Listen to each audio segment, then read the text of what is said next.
El día de hoy vamos a ver la primera parte de un sermón titulado La Santa Comunión. También a veces, mientras cantábamos un himno, mientras el hermano Tyron leía las Escrituras, estuve pensando cuando el Señor Jesucristo le preguntó, ¿quiénes dicen los hombres que soy yo? Y la gente no sabía quién era realmente Él. Y unos decían, eres Juan, otros decían, es Elías. Pero qué pena es tener al Salvador del mundo y no saber quién era Él. Qué pena era tener allí al Mesías que había sido esperado por largos años, aquel hombre que hacía milagros y que no sabían quién era Él. Imagínate que tú te vas a operar los ojos. Y hablo de ojos porque sé un poquito de eso. Pero llegas allá y tú oyes que el cirujano dice, uy, no sé qué paso tengo que hacer ahora. Y ya te abrió el ojo y tú oyes que el cirujano dice, no sé qué tengo que hacer ahora. Y le pregunta al asistente, oye, ¿qué paso sigue? Tal vez tú te vas a querer levantar de allí, del quirófano, y salir de allí. Bueno, a veces hay cosas que nosotros venimos a la iglesia y desconocemos muchas cosas. A veces yo me temo que no hay una claridad en lo que tiene que ver con la cena del Señor. Todo lo que significa, todo lo que representa. Y pienso que ese es el motivo por el cual hay muchos enfermos y debilitados en las iglesias. Creo que ese es el motivo por el cual hay muchos matrimonios que están enfermos. Mucha gente que está espiritualmente en el alma enferma. Y yo quiero, por la palabra del Señor, traer luz a nuestras almas para que quede claro en la primera parte de lo que significa, lo que representa la cena del Señor. Esta parte de hoy va a ser bastante sencilla, la otra parte va a ser un poco más teológica. Pero hermanos, si nosotros no comprendemos las cosas esenciales, las cosas básicas de las Escrituras, estamos dados a cometer muchos errores y caer probablemente a veces en herejías que desagradan al Señor. Y así que lo que hacemos tenemos que hacerlo no solamente con el entendimiento, sino también con una limpia conciencia. Cuando participamos de la cena del Señor, tenemos que participar con una limpia conciencia, entendiendo lo que la cena significa, lo que la cena representa, lo que la cena es, lo que la cena el sentido de lo que el Señor dejó establecido para nosotros. Si hay dos ordenanzas que no deben faltar en una iglesia de sana doctrina, una de ellas es la cena del Señor y la otra es el bautizo. Toda iglesia de sana doctrina es una iglesia que regularmente está proclamando a Cristo por medio de la cena y proclamando a Cristo por medio del bautizo. Y en ambas cosas, los que se bautizan son los creyentes. Y los que participan de la cena son los creyentes. El bautizo no es para el impío, el bautizo es para el que ha creído, para aquel que entiende el Evangelio, para aquel que entiende lo que es la justificación, la unión con Cristo, aquel que entiende lo que es el nuevo nacimiento. Para ellos es el bautizo. Y la cena del Señor es para aquel que ya ha experimentado todas aquellas cosas y lo que hace es cuando viene a la casa del Señor es a participar de un hecho histórico o de los beneficios que Cristo trajo para su pueblo. A mí me llama mucho la atención cuando a veces nosotros estamos en una postura de que porque yo me bauticé, participo de la cena del Señor. El bautizo no es sinónimo de salvación. Se deben bautizar los creyentes. Pero ocurre que muchas veces se bautizan personas que no son creyentes, personas que son inconversas, personas impías. Y como ellos se bautizaron un día, siendo adolescentes probablemente, o siendo niños, Alguien les dijo que se bautice, le dieron una clase de un día y fueron a las aguas, pero crecen con un vacío en su alma, sin entender el Evangelio, sin saber quién es Cristo realmente, sin tener convicción en la vida eterna y en el sacrificio de Cristo en la cruz. Entonces esas personas están por años y años en la iglesia participando de la cena del Señor, porque un día se bautizaron, pero no son creyentes. Por eso yo aplaudo y alabo y doy gracias al Señor por aquellos hermanos y hermanas que llegaron a esta iglesia en esa condición, así como lo estoy describiendo. Y entendieron que se bautizaron sin convicción, que se bautizaron sin haber nacido de nuevo, que se bautizaron sin conocer a Cristo. Y un día dijeron: pastor, yo me bauticé no siendo cristiano y quiero volverme a bautizar. Nosotros no creemos en el rebautismo, pero cuando hay una razón valedera como aquella, vale la pena oírla y vale la pena que esa persona se vuelva a bautizar. Yo no estoy promulgando aquí un nuevo rebautismo para los ya bautizados. Estoy hablando de aquellos que se bautizaron sin ser creyentes.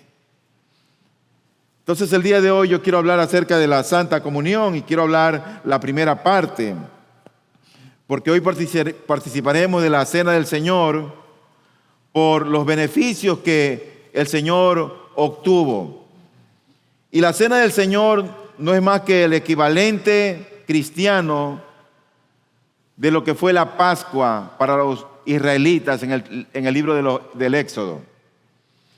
Pero cuando uno va al Nuevo Testamento y ve la cena como fue instituida, uno se da cuenta que Cristo hizo importantes cambios a esa Pascua. Reemplazó, por ejemplo, ese pan de aflicciones y esas hierbas amargas que comieron los israelitas allá en el Éxodo. Lo reemplazó por el pan, diciendo: esto es mi cuerpo que por vosotros es dado. Esta copa es el nuevo pacto en mi sangre que por vosotros se derrama.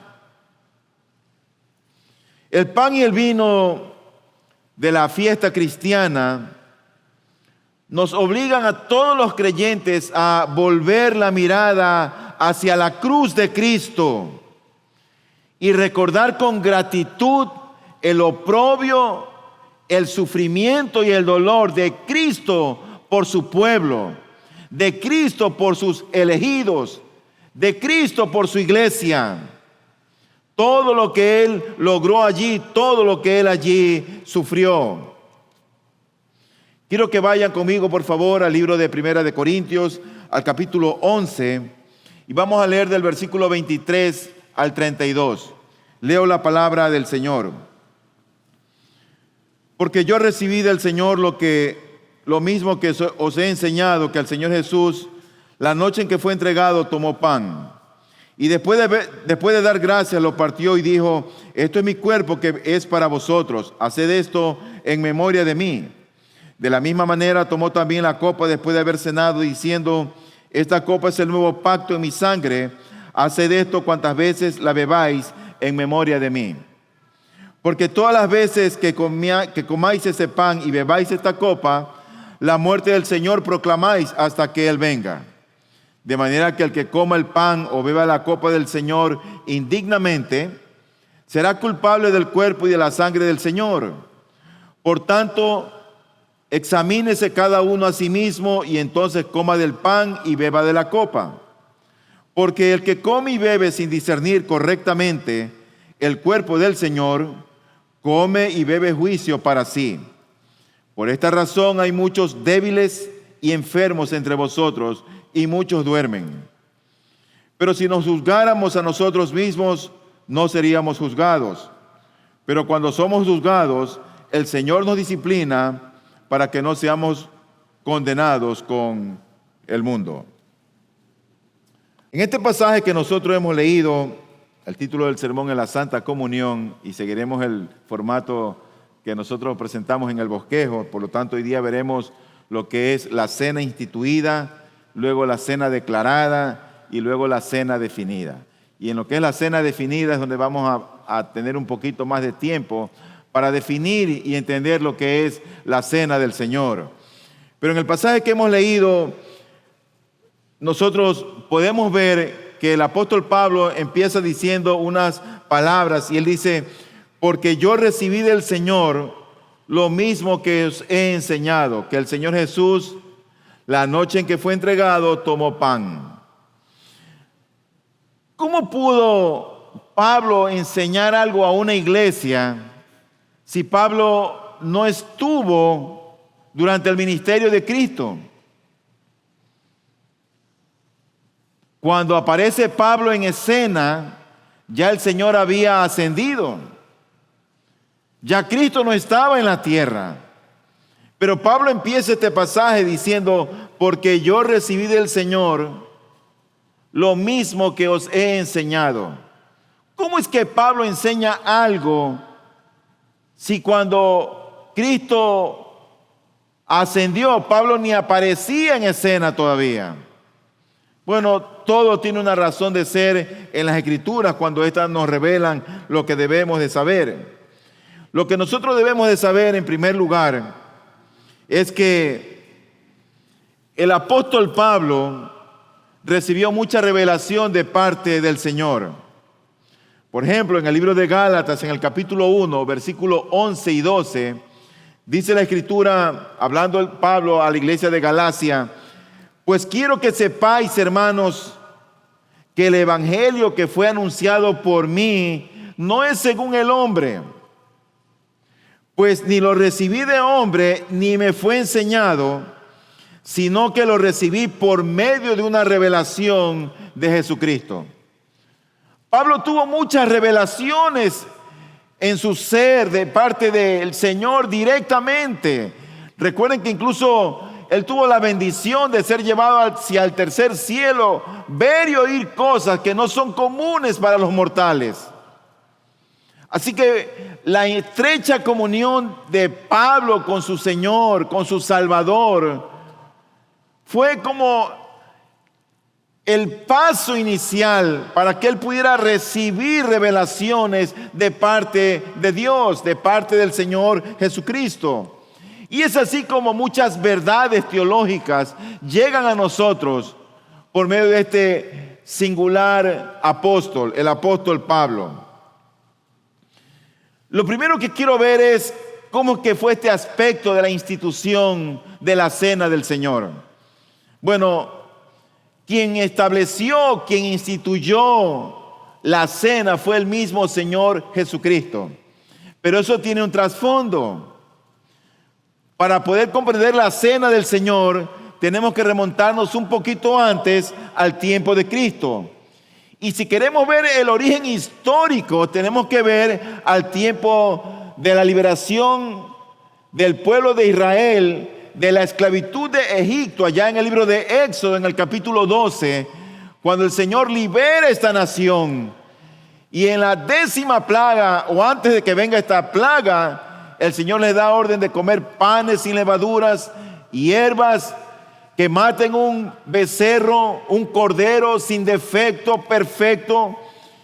Aquellos que no tenían que compartirlo con la familia, tenían que matar al cordero.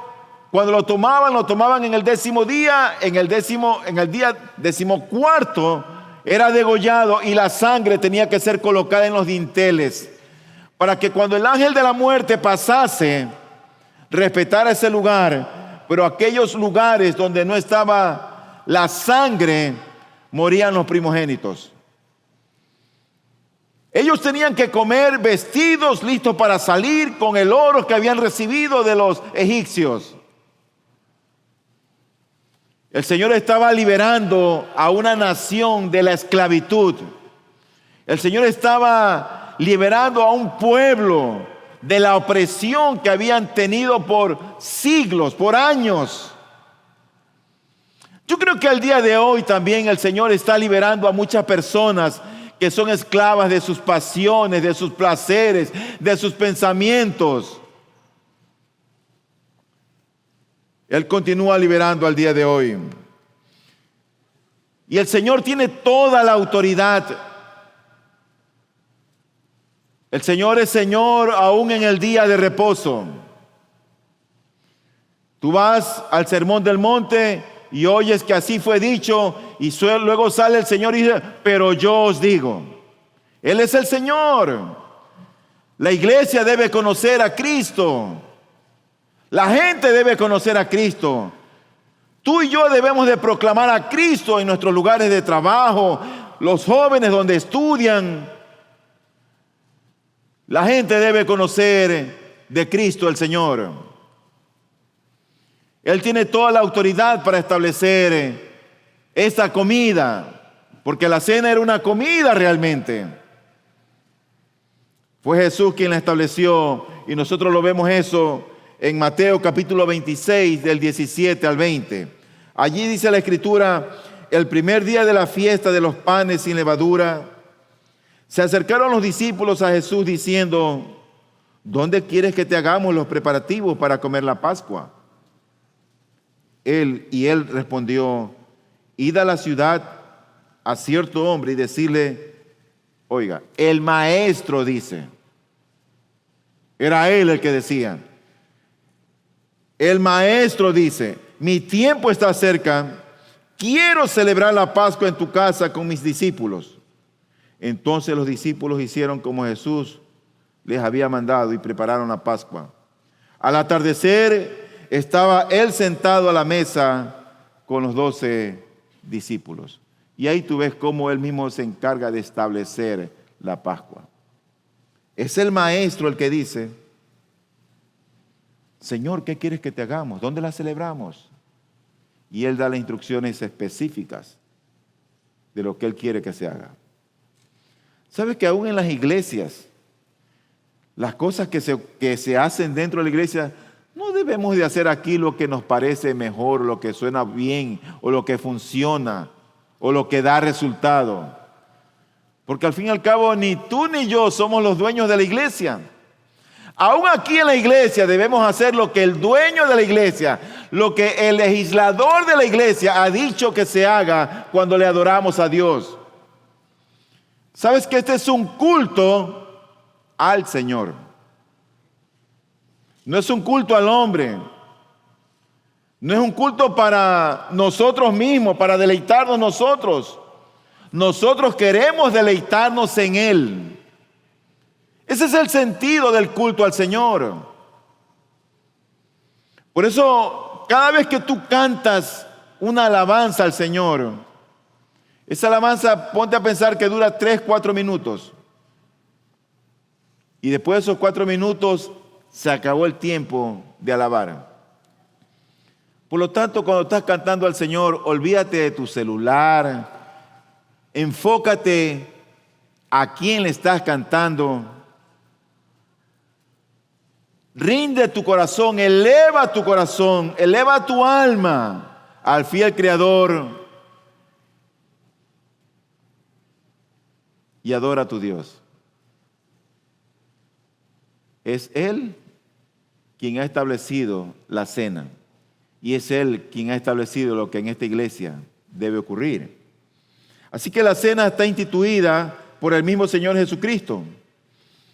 Pero la cena también fue declarada por Él. Jesús proclama o declara la comida con sus discípulos mencionando solo 2 elementos que deben estar vigentes en la cena del Señor. El uno es el pan, el otro es el vino. Él toma el pan y da gracias, lo bendice. Toma el vino y también da gracias. ¿Dónde vemos este hecho? En Mateo 26. Versículos 26 y 27 dice la Biblia lo siguiente.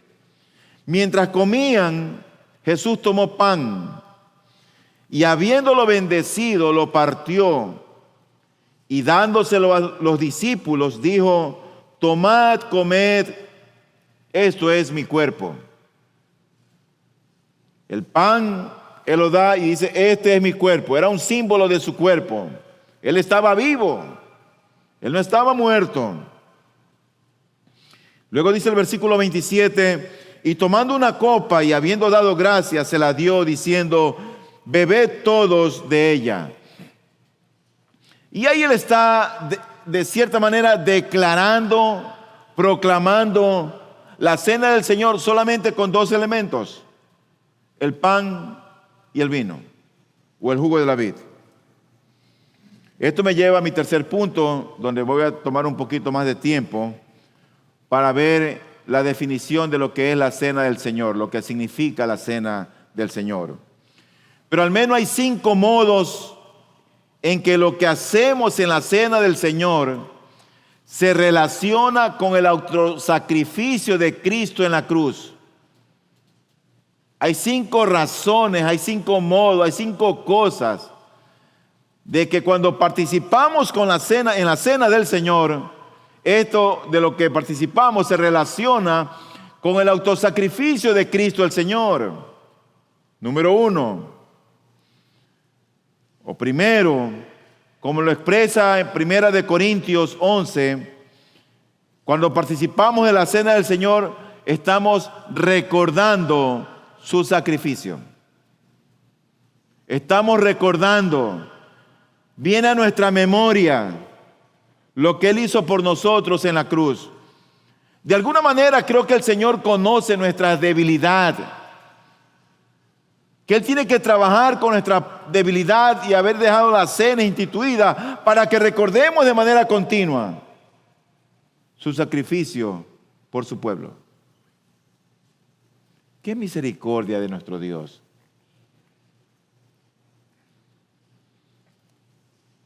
Dice 1 Corintios 11, 24 y 25. Y después de dar gracias, lo partió y dijo, esto es mi cuerpo que es para vosotros, haced esto en memoria de mí. Hagan eso en memoria del Señor. En memoria de Él.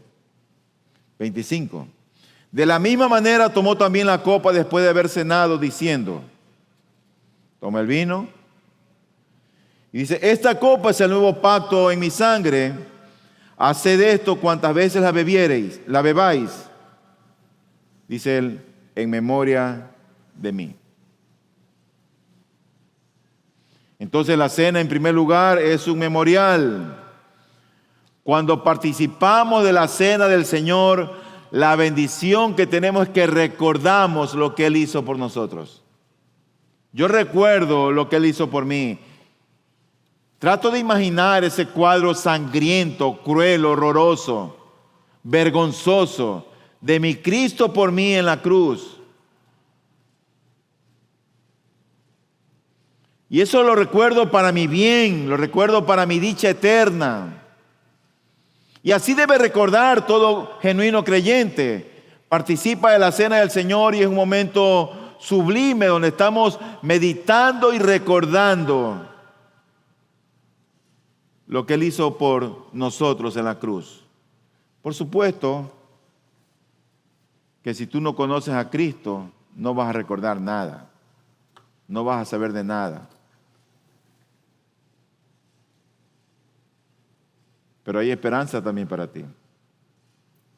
Por eso es que Dios te ha traído aquí.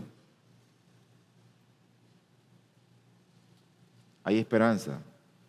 Por lo tanto, mi primer punto es que con la cena nosotros recordamos su sacrificio. En segundo lugar, nosotros al tomar la cena participamos de sus beneficios.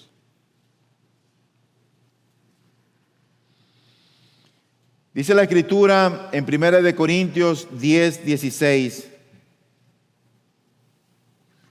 La copa de bendición que bendecimos ¿no es la comunión de la sangre de Cristo? El pan que partimos ¿no es la comunión del cuerpo de Cristo? Por esta razón es correcto llamar a la Eucaristía, porque esto se llama la Eucaristía, es el nombre latín real, original. Ese nombre se degeneró, lo acuñó la Iglesia Católica y a veces cuando uno oye ese nombre Eucaristía como que se eriza, pero ese es el nombre real que debería de tener la Santa Cena. Por eso que a esta Eucaristía se la conoce también como la Santa Comunión. ¿Por qué? Porque por medio de ella es que nosotros podemos compartir con Cristo. Mira lo que dice el texto. La copa de bendición que bendecimos, ¿no es la comunión de la sangre de Cristo? Y luego añade, el pan que partimos, ¿no es la comunión del cuerpo de Cristo? O sea que nosotros participamos de ese beneficio total de Cristo. No solamente de su vida y lo que Él hizo, sino aún de su muerte en la cruz. Por eso digo que es correcto llamar a esta Eucaristía la Santa Comunión o también la Cena del Señor. Porque cuando venimos y participamos de la cena, nos alimentamos por medio de Cristo. Incluso yo creo que llegamos hasta a festejar aquello de lo que participamos. Hay una nota de alegría, hay una nota de gratitud, de agradecimiento al Señor. Nos sentimos dichosos por habernos elegido el Señor y poder participar ahora de esa copa y de ese pan que representan la comunión con su sangre, con su cuerpo, en otras palabras, con Cristo mismo. En tercer lugar, cada vez que nosotros celebramos la cena del Señor y participamos de ella, estamos proclamando o estamos anunciando su sacrificio. En 1 Corintios 11:26 dice la Escritura, porque todas las veces que comáis este pan y bebáis esta copa, cada vez que comes ese pan y bebes esa copa, dice la Escritura, la muerte del Señor proclamáis, o la muerte del Señor anunciáis. ¿Sabes hasta cuándo? Hasta que Él venga. Cada vez que tú participas de ese pan y de esa copa, estamos anunciando, proclamando, gritando la muerte de Cristo hasta que Él venga.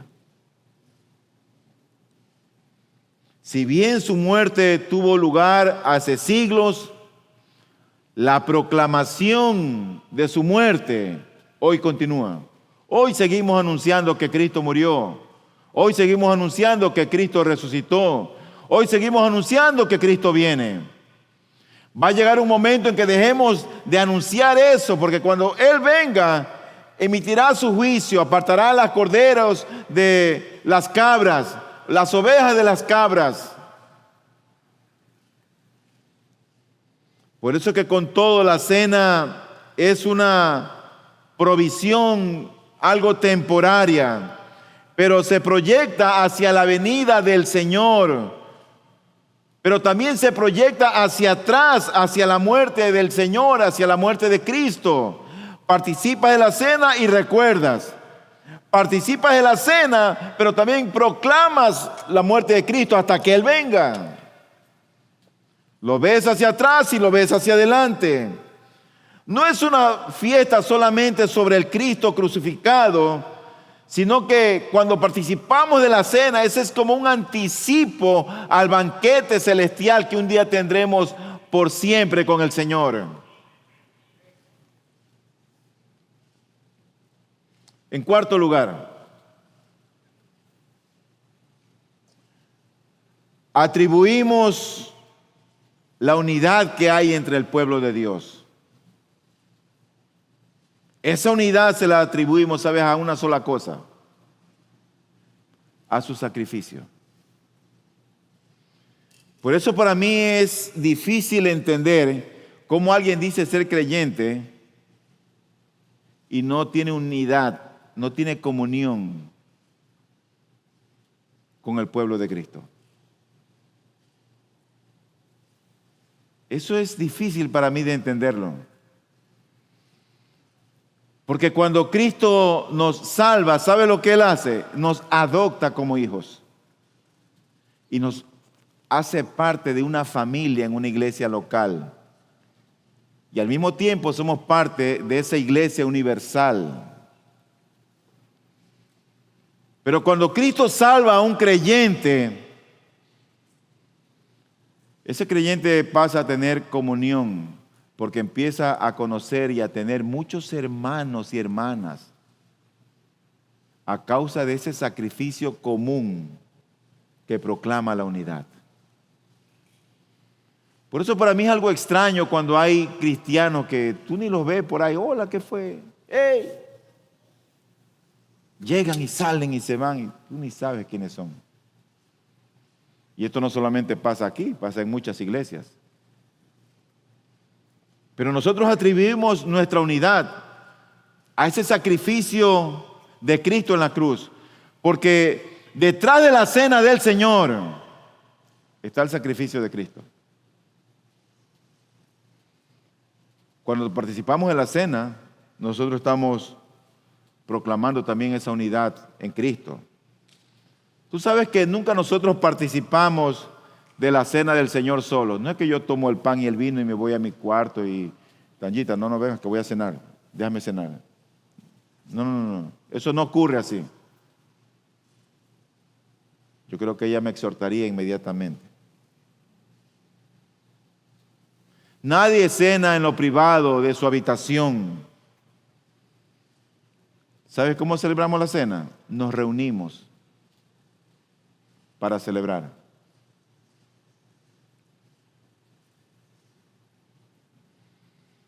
Nos reunimos para celebrar. Dice 1 Corintios 11:20. Por tanto, cuando os reunís, ¿sabes quiénes eran los que estaban reunidos allí, no? Era su pueblo, los discípulos, por quienes él había dado su vida, iba a dar su vida, por los que habían creído en él. Por tanto, cuando os reunís. Así que nosotros reconocemos que lo que nos ha reunido es nuestra común participación en los beneficios del sacrificio de Cristo. Eso es lo que nos ha reunido. Cuando participamos de la cena, eso es lo que nos reúne.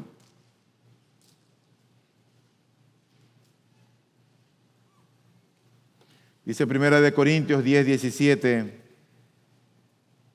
Siendo uno solo el pan, nosotros con ser muchos somos un cuerpo, pues todos participamos de aquel mismo pan. Entonces hasta ahora nosotros hemos visto que la cena está definida como un memorial o un recordatorio. Cuando participamos de la cena también participamos de sus beneficios. También proclamamos el sacrificio de Cristo y también la cena está gritando, proclamando o atribuimos nuestra unidad al sacrificio de Cristo en la cruz. Finalmente, en quinto lugar, cada vez que nosotros participamos de la cena del Señor, nosotros damos gracias al Señor por su sacrificio. Es decir, que venimos con corazones agradecidos. Y en prenda de nuestro agradecimiento es que nosotros nos ofrecemos en alma y en cuerpo, como dice Pablo, como un sacrificio vivo para servirle a Él. Llegamos ante Él con gratitud por lo que hizo a nuestro favor. Así venimos ante el Señor, conscientes, con un entendimiento claro. Y por eso es que decimos, Señor, gracias. Tenemos el pan y tenemos la copa, y nuestro corazón está rebosante de gratitud, de alegría. Estamos recordando lo que Él hizo. Estoy pensando que soy un hijo de Dios, y estoy pensando que Él derramó su sangre por mí sin yo merecerlo. Dice Romanos 12:1. Por consiguiente, hermanos, os ruego por las misericordias de Dios que presentéis vuestros cuerpos como sacrificio vivo y santo, aceptable a Dios, que es vuestro culto racional. ¿Cómo debemos acercarnos al Señor? Antes la gente se acercaba al Señor para ser aceptable o aceptados con un sacrificio. El sacrificio, ¿cómo era? Un animal muerto. Eso era el sacrificio. Pero ahora dice que tenemos que acercarnos ante Él, o que nos presentemos con nuestros cuerpos como un sacrificio vivo y santo, aceptable a Dios. Ese es un culto racional, dice Pablo. Y así es como tenemos que venir ante el Señor. De esa manera. Así entonces, cada vez que participamos de la cena del Señor, nosotros recordamos, participamos, proclamamos, reconocemos y agradecemos. Vamos a orar y a dar gracias al Señor por este tiempo, y luego vamos a participar de la cena. Oremos.